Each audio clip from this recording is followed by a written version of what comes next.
Hey there, Scorpio. This is your message for this evening. Defend the extraordinary power of prayer as if it or they came from all there is. Accept the highest and lowest aspects of the philosophies and laws involved. Let your feelings tell you how to control the situation and do it in a big way. All right, what the heck have you gotten yourself into, Scorpio? Because I see a tower. I see the 7 of Spears, 7 of Wands. Okay, so I'm going to take an educated spiritual guess and say that you are amongst a group of people who do not view religion and spirituality the same way that you do. So like, my best example is myself. I look at things eclectically. And I don't mean, oh, I'm going to borrow this and borrow that and be a hypocrite. I don't mean it that way. I mean, there is something good in every spiritual belief that there is, with the exception of like the ones that are just negative. But even some philosophies in those have some wisdom in it. It's just overall, they're not healthy places to be because it's full of a lot of negativity.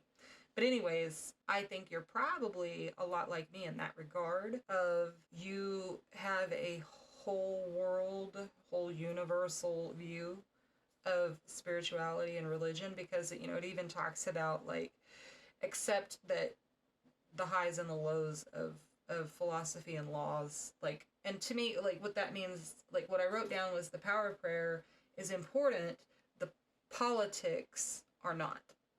Right? So the politics of religion are often what get in the way of people being able to get along and merge and be unified, right? So I call it the politics of religion. But something that you're doing is pissing people off, and you're like in a corner.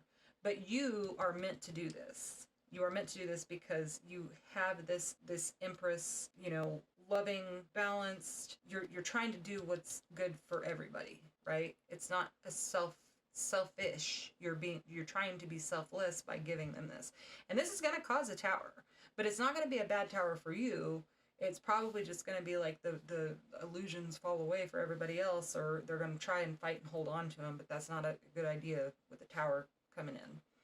And it's going to be a tower for you in that sense also, not in that sense, but in a sense that you're breaking away this rotted ass old foundation that serves no purpose other than to push a little boy out the window and make his legs not work ever again. But that's okay. That was from the show. I don't know if you can see it, but that's... Anyways, so there was really no purpose for that tower to still exist because it wasn't being used for anything, and it was falling apart, and there were weeds growing and vines, and it was just whatever, and it was just a place for him to climb. But it was like, he wasn't a bad climber, but he saw something he wasn't supposed to see. So it's not going to be a bad tower for you. It's going to be a bad tower for whoever's holding on to this antiquated view, because prayer, no matter how it comes, is powerful, because words have power. And intent is the biggest key takeaway from anything religious, spiritual. So even negative prayers and spells and whatever people are doing, that even has power, because intention, like, if somebody's doing something bad and they want this bad energy to go to this person, you know, I'm not saying it's going to be successful, but the putting it out there is going to be successful if their intent is strong enough. Doesn't mean you're going to be able to get past their spiritual team or their ancestors or whoever that's guarding them. It just means that that shot was fired. Well, and now that the level of intent is going to come back to that person at the same level, if not more, karmically. See, so even if somebody's done something and it didn't happen or whatever, they still have to deal with that karma. And even if a person were to forgive them for that, they still have to deal with their karma. Like, it's not just wiped slate clean because this person forgave you. This person's response guaranteed that they didn't create additional karma, right? So whatever you're doing is for the good of people, and it needs to happen. So whatever it is, if you're in, don't be afraid of it, because it's going to turn out good for you and bad for them if they don't open their heart and their mind to that. Let me get you a moon card. further clarification. So I kind of dug that one out a little bit longer than the other ones, but that made me really happy because I resonate with it too. And, well, I mean, I don't have a group of people. I mean, other than in general, how the general attitude is in religious communities about don't mess with our stuff. Don't mess up our view, our perspective. Who is that Forbidden Knowledge? That guy. And I don't remember his name. My apologies if he ever sees this or is told about it. But it's a number 4 forbiddenknowledge.com, I think. Anyway, he's got some really great, like, because I'm assuming, making a broad assumption here and saying that you're similar.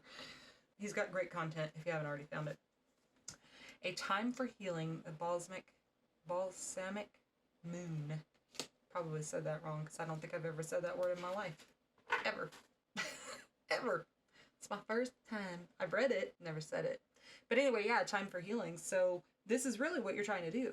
You're trying to heal this perspective into something that's going to be more beneficial, because if we're all like together and we're compiling our energies together towards a positive outcome, of course there's going to be healing because we're on the right path at that point. So that is what I got for you. Thanks for tuning in. Love you. See you later. Bye.